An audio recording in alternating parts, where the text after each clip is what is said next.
মা, তুমি শুয়ে থাকো তাহলে। আমাকে তো কাজে যেতে হবে। আজ এমনিতেই অনেক দেরি হয়ে গেছে। যাই আমি এখন। তুই তো সারাদিন শুধু কাজ আর কাজ নিয়েই থাকিস। আজ আমি একটু অসুস্থ মা, আমার পাশে দুদণ্ডে একটু বস। আজ না হয় সারাদিন আমার সাথেই কাটালি, আজ কাজে যেতে হবে না।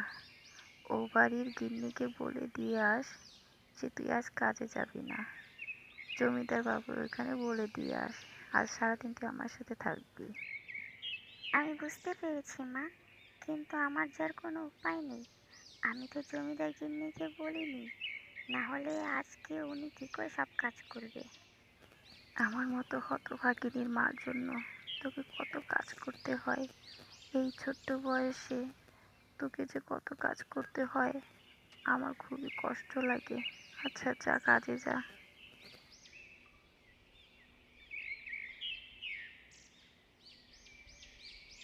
কি রে মিনি, আজ এত দেরি করে আসলি? জানিস তো সকাল সকাল জমিদার বাবু চা না পেলে খুবই রেগে যান। আর তুই আজকে তো দেরি করে আসলি কেন? বাড়িতে কিছু হয়েছে তোর? বল আমাকে। হ্যাঁ গো জমিদার গিন্নি, আজ না আমার মায়ের না খুব অসুখ ছিল। খুবই অসুস্থ থাকার কারণে আজকে একটু লেট হয়ে গেল। আজকে মাফ করে দাও, অন্যদিন কোনোদিন হবে না। আরে, তোর মা অসুস্থ ছিল বুঝি? আরে, তাহলে আজকে তো আসার দরকার ছিল না তোর। না আসতে আজকে, তাহলে ভালো হতো। আচ্ছা, এখন যেয়ে কিছু খেয়ে নে, তারপর কাজ কর। সবাই কথাই শুনি, এত বেলা হয়ে গেল, তারপরে এখন আমি আমার খাবার পেলাম না। আমি কি না খেয়ে চলে যাব নাকি দোকানে? তোমরা কি আমাকে না খেয়ে মারতে চাও? কি হয়েছে তোমাদের? শুনেন না, আর একটু ধৈর্য ধরেন।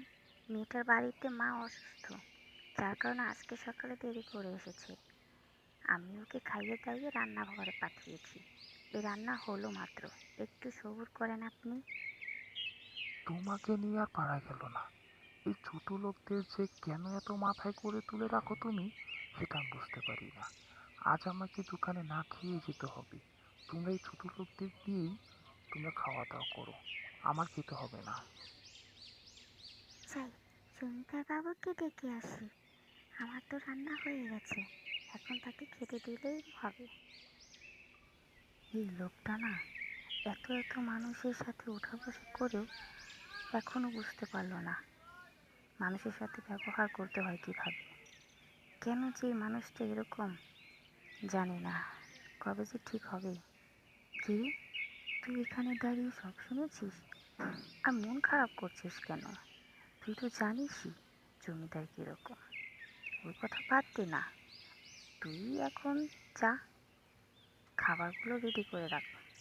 আর দুপুরে খাবারটা তাড়াতাড়ি করতে হবে, না হলে আবার দুপুরে এসে আরও অনেক কথা শুনতে হবে। যা যা, এত মন খারাপ কেন করিস, কাজ কর গিয়ে। সকালে বাড়ি থেকে যাওয়ার পর গিন্নি দোকানে বসতে না বসতে আমার কাছে এত জ্বলাপোড়া করছিল, মনে হয় আমি আর বাঁচবো না, আমি মারা যাব। খুবই জ্বলাপোড়া করছে গাটা। আমার জন্য কিছু করো গিন্নি, কিছু করো, না হলে তো আমি আর বাঁচতে পারছি না এভাবে।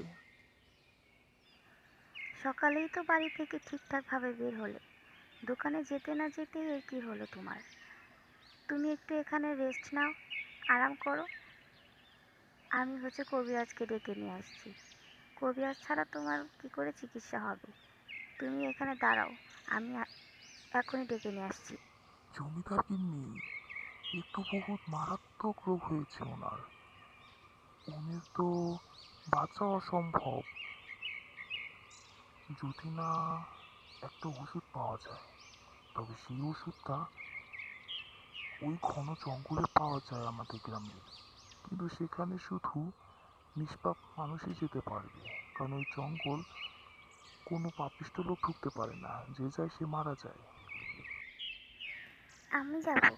আমার মনে হয় না আমি কোনো পাপ করেছি। আর যদি জমিদারের জন্য আমার জীবনও দিতে হয়, তাহলেও কোনো সমস্যা নেই। শুধু আপনারা আমার মায়ের খেয়াল রেখেন, আমার যদি কিছু হয়ে যায় তাহলেই হবে। আমার আর জীবনের পরোয়া নেই, আমি গেলাম। ওই তো, ওই তো পেয়েছি। যাক বাবা, ভালো হয়েছে, গাছটা পেয়েছি যে। এখন বাড়িতে যাই। আরে হ্যাঁ হ্যাঁ, এটাই তো সেই কাজ। বাহ, তুমি তো দেখি ভালোই নিয়ে এসেছো। যাক, ভালো হয়েছে। ও যে নিষ্পাপ সেটা আমার জানাই ছিল, আর ও যে আমাদের কত বড় উপকার করেছে তা কখনোই ভাষায় বোঝানো যাবে না। এটার জন্য তো আমি অনেক খুশি হয়েছি। হ্যাঁ রে মিলি, তুই আমাকে ক্ষমা করে দিস। আজ যদি তুই না থাকতি, তাহলে তো আমি বাঁচতেই পারতাম না। তোর সাথে কত অন্যায় করেছি, কত খারাপ ব্যবহার করেছি, তাও তুই আমার উপকার করলি। সত্যি, তুই অনেক মহান। ওগো শুনছো? কোথায় গেলে গো তুমি? সকাল তো অনেক হলো, খিদে যে লেগেছে, কিছু নিয়ে আসো। পান্তা ভাতের সাথে মরিচ আর পেঁয়াজ দিয়ে নিয়ে আসো তো, অনেক খিদে পেয়েছে। বেলা গড়িয়ে তো দুপুরে চলে গেল, তাড়াতাড়ি নিয়ে আসো। হ্যাঁ, নিয়ে আসছি। আমি তো জানি তুমি কি পছন্দ করো। ওই পান্তা ভাতের সাথে পেঁয়াজ মরিচ দিলেই তোমার চলে যায়। তোমার আর কি কিছু পছন্দ হবে? নিয়ে আসছি, নিয়ে আসছি। এখানে একটু স্বস্তি করে বসো তো, আমি নিয়ে আসছি। ও বউ, শুনো, তোমার কি রান্না হলো বলছি? রান্না হলে একটু নিয়ে আসো তো। তোমাকে যে পুরি ডাল বানাতে বললাম, সেগুলো নিয়ে এসেছো? আমি কিন্তু আবার অন্য মানুষের মতো পান্তা ভাতের সাথে মরিচ পেঁয়াজ খেতে পারি না। জলদি জলদি পুরি ভাজাগুলো নিয়ে আসো তো। কি হয়েছে? এত চিল্লাচ্ছ কেন ষাঁড়ের মতো? আস্তে ডাকলে কি শোনা যায় না? আমি কি বয়রা নাকি যে শুনতে পারবো না? নাও, এখন বলো দেখিনি কি হয়েছে তোমার, যেভাবে ষাঁড়ের মতো চিল্লাচ্ছ। মনে হলো যেন কি না কি হয়েছে। এবার বলো দেখিনি। এই এই, তুমি আমাকে সার বললে কেন? আমি তো ওদেরকে শুনিয়ে বলছিলাম যে নিয়ে আসো। ওরা দেখছো না পান্তা ভাতের সাথে মরিচ আর পেঁয়াজ মাখিয়ে খাচ্ছে, তাই একটু ওদেরকে শুনিয়ে বললাম। তুমিও না কিছু বুঝো না। ও, তা বলবে তো আগে। ঠিক আছে তাহলে। হ্যাঁ, তুমি এখানে বসো, আমি নিয়ে আসছি। তোমার তো আর মানুষের মতো হয় না। দেখেছো গিন্নি কিভাবে করে কথাগুলো বললো? কে কি খায় তাকে আমরা জানি না? আমরা কি জানি না বুঝেছে? আমরা তো সবই জানি। আমাদের কি আমাদের খাওয়ার কি তাদের সহ্য হয় বলো? হ্যাঁ, তাই তো। তোমার মতো কি সৌভাগ্য সবার, যে এত সুন্দরী বউ আর এত সুন্দর হাতের রান্না সবার ভাগ্যে জুটবে। ও তো তুমি ভাগ্য করে পেয়েছিলাম। কি গো ভাবি, সারাদিনই দেখি শুধু শুটকি দিয়ে ভাত খান। ছি ছি ছি ছি ছি, কি পচা গন্ধ! কিভাবে খান আপনারা এগুলো? আমার স্বামী আবার শুটকি পছন্দ করে। আমরা প্রতিদিন খাই না, বুঝেছো? আমরা বড় বড় মাছও খাই। আর তোমরা যে কি কি খাও সেটা আমাদের জানা আছে। আর আমার তোমার সাথে কথা বলার কোনো ইচ্ছেই নেই, তোমার সাথে কথা বললেই দোষ। এই জানো, ওই পাশের বাসার ভাবিটা না আমাকে সেই কথা শুনিয়েছে। তারা যেন কি পচা পচা শুটকি রান্না বান্না করে। আমি বলেছি দেখি, আমাকে কত না কথা শোনালো। তুমি এর কিছু একটা বিহেদ করবে।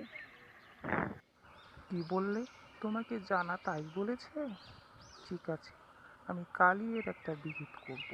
আমি কালই মাতব্বর কাছে যাব, গিয়ে তার নামে নালিশ করব। তুমি কোনো চিন্তা করো না, তুমি গিয়ে কাজ করো, আমি কালই যাব তার মাতব্বর।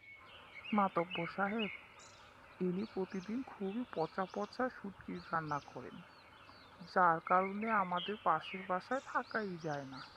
এত গন্ধ আসে, কি ছাইপাশ খায় এগুলো। মিথ্যে বলবো না, আমার সত্যিই শুটকি খেতে খুব ভালো লাগে, কিন্তু আমি প্রতিদিন খাই না, এটা তো মাঝে মাঝে খাই। তা যদি বিশ্বাস না হয়, আপনাদের দুজনে আমার বাড়িতে দাওয়াত রইল। হ্যাঁ, এটা ঠিক বলেছো। যাওয়া যাক তোমাদের বাড়িতে, দেখি কি রান্না করো তোমরা। তোমার রান্না খেয়ে দেখি একবার। বাহ বাবা, কি সুন্দর হয়েছে তো রান্নাগুলো। ভাবির হাতের রান্না তো দেখছি খুবই সুন্দর, তোমরা তো অনেক ভালো রান্না খাও।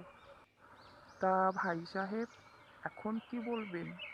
আমরা যা তা খাই, পচা পচা জিনিস খাই? শুটকির ভুনাটা তো খেলেনি, কেমন লাগলো একটু বলেন তো। আর যদি ভালো লাগে তাহলে আপনারা আমাদের বাড়িতে আবার খেতে আসতে পারেন, আমাদের কোনো সমস্যা নেই। না, ঠিকই বলেছেন ভাই, আসলেই খাবারগুলো তো সেই মজা হয়েছে। না, ভাবি সত্যিই খুব ভালো রান্না করতে পারে। পেট তো একদম টুইটুম্বর হয়ে গেল, শান্তি পেলাম।